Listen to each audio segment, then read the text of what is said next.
feel like you're juggling a million things like work, family life, and faith, and you're just drowning in it all? I know that could be the case for me a lot of times where it's one thing after the next, house project after house project, and it feels like each thing is going wrong. And that's what we're here to talk about today. In the midst of all of this, in the midst of running out of steam, what keeps us anchored in life?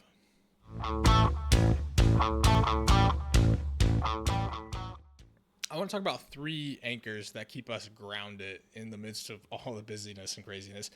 Talk about collect, community, and calling. But before we dive into those three things, I want to tell a quick story about a cousin of mine who's getting married up in North Dakota. A lot of my family is here in Ohio, and so we flew out to North Dakota to be at my cousin's wedding. Well, my cousin's brother and my cousin's dad, my uncle, were renting a car, and they were driving from one place to the next, one venue to the next for the wedding. And as they were driving, they broke down and ran out of fuel. But it was an interesting way that it happened. They were driving a rental car, and what had happened was the fuel gauge wasn't working properly. And maybe you've had this happen with a car of yours, but they were driving and they were at like half a tank. Okay, everything's fine. And then, a few minutes pass, and all of a sudden they're down to a quarter of a tank, and like, oh wow, that's really not good. And then before they knew it, the gas light's on. And then a couple minutes later, they're stranded on the side of the road trying to get to my cousin's wedding. And, they're super frustrating because here they are trying to go and they got no fuel. And I want to use that as an analogy for us who are trying to navigate a busy life, a busy schedule. We got all these things that we're trying to do, whether it's get that career advancement at work, or get home and be presents to our kids, or just find the next thing that's going to help us get to the next day. And it can just feel like one thing after the next, and we're trying to go, when in the reality is like we don't have anything left to give. We feel like we're just running on fumes. And that's where I really want to talk about these anchors. How do these anchors really speak into our lives? Is that I think a lot of us are trying to live life with broken fuel tanks. And that's where collect comes in as the first one that I want to talk about. Why do we talk about collect? We want to pause and actually take a moment to really look at our lives. What is actually feeding into our lives that's helping us to move forward? A lot of times as men, we get into this mindset of do. And then everything falls apart, and it's like, oh shit, like what am I supposed to do next? Where am I supposed to go next? Because I've been running and I actually haven't been filling myself with anything that's keeping me ready to go. Just like that broken gauge in the car, that's how we're living our lives, with this broken gauge where we're just going and hoping and praying that it'll work out. When in reality, like there's things we can actually do to fuel our lives. And that's the first anchor I want to talk about is collecting, is like really doing that, looking to see what are we missing? What do we actually need? Second anchor is community. We're built for relationship. And if we don't lean into brothers, if we don't lean into our families, if we're married, our wives, then we're going to have moments in life where it's just not going to work out. And in fact, like it's the moments in life where things aren't working out that we need to lean into family the most. But the reality is like we need to pause and take time to really connect with people, to really actually like put the phone down, slow things down, stop running from one project to the next, and really let ourselves be drawn into a deeper sense of relationship. And if our family is a struggle to do that, because it can be like admittedly that is a struggle. Our kids are like, I want more. They need our attention so much. And then with our wives, sometimes that is a hard place to connect to, because that's the person you spend your entire life with. And sometimes, like, trust me, I get it. It can be really life-giving, and other times it can be really taxing because we promise to live our lives for that person. Right. And it's always this both and sometimes in seasons of life it can feel extra taxing and other times in life it can feel extra rewarding or like giving to be in that relationship. But one area of consistency is brotherhood, right? And we don't lean into brotherhood enough, myself included. There's a number of times where I like get through a hard moment and been like, man, I should have actually like go called somebody. Like, you ever do a project out in the yard and it takes you like 2 hours, you feel accomplished afterwards, but you're like, shoot, I could have done this a lot more efficiently with an extra set of hands. And even if you don't know the guy super well, like give him a call. You'll be surprised who shows up. You'd be surprised who shows up with these projects and like what that does for your experience of brotherhood with that man. The more we can lean into that, the better. And one thing that I want to share with you who's listening to this right now, if you don't have that source of brotherhood in your local communities, really encourage you to check out Crafted for More, my mission, to learn like how can you actually engage in that brotherhood in a more deep way. What's holding you back from that? That's what I do. I walk with men.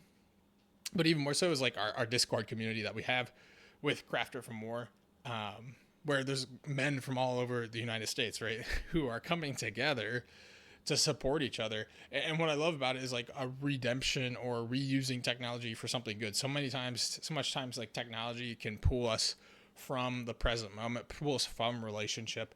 And we should limit that. We should cut off forms of social media that are pulling us into temptation, forms of social media that are pulling us away from real relationship, and lean into technology that brings us deeper into relationship.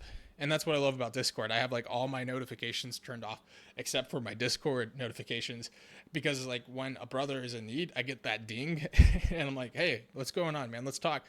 Let's engage. And I'm able to offer some real genuine brotherhood in that moment. And that's what I want to offer guys out there. If you don't have brotherhood, I really recommend you checking out Men Striving for More, our Discord community, and want you to be a part of that. The last anchor that I want to talk about is calling.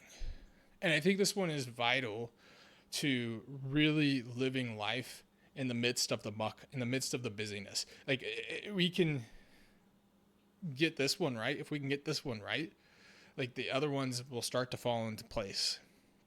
Like if we first come back to calling, what is it that the Lord's calling us to do? If it is to be a husband, if it is to be a father, then he's going to give you strength to live that mission out. He's going to give you what you need to be a great husband, to be a great father. And I think one area we miss this is in our vocation careers. Are we really living our call to mission in our vocations? Or is the Lord calling us to something more? And I'm not saying like everyone who's listening needs to quit their job, right, and to go work for the church. But how is it that you're living mission at work? Because I feel like that's one of the easiest places to really fall into this rut, fall into this place of disintegration where we're not living the same Christian Catholic lives that we typically would be. Otherwise, in that work environment, all of a sudden we become a different person.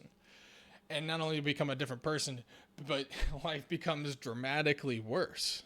And maybe that means we need to look at a different work environment where we can live out the better. And there is a job switch. Maybe that there's like an internal switch that needs to happen about how we are looking at like hard things. Like the Lord is working through this.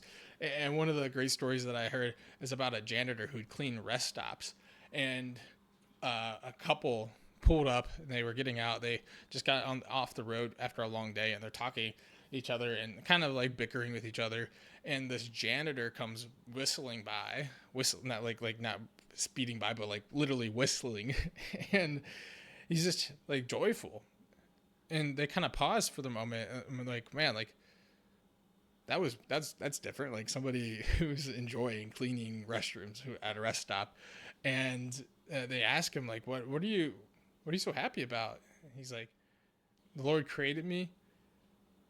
I've got work to do. Why shouldn't I be happy?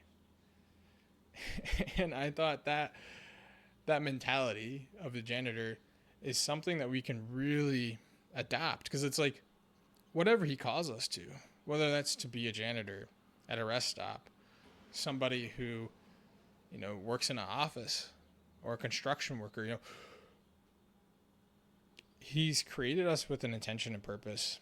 And the more we can live out our identity in that, like who God's created us to be, the more life becomes fulfilling, even in the midst of the busyness, even in the midst of the craziness. And that's like the best thing too. Like if you get calling right, like then the rest of the pieces fall into place. Like then your community will be more enriched because you're living as the man that you're supposed to be, and you're going to attract other brothers. You're going to be more attractive to your wife and to your family.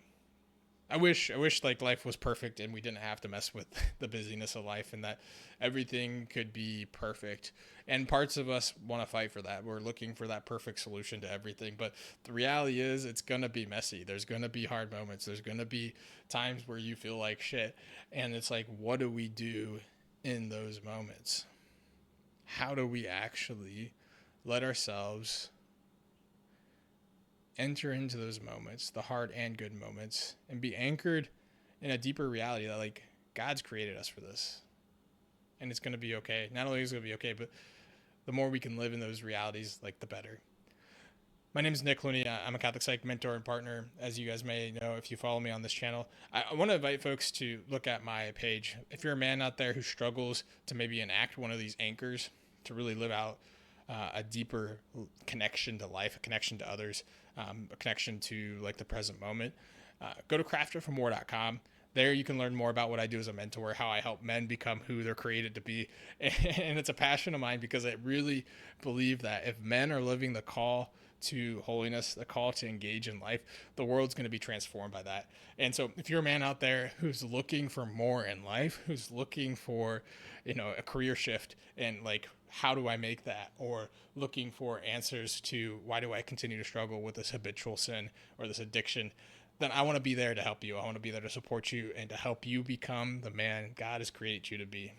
That's all I got for you guys today. Join us next time in our next episode of the Hey Brother podcast. And until then, God bless.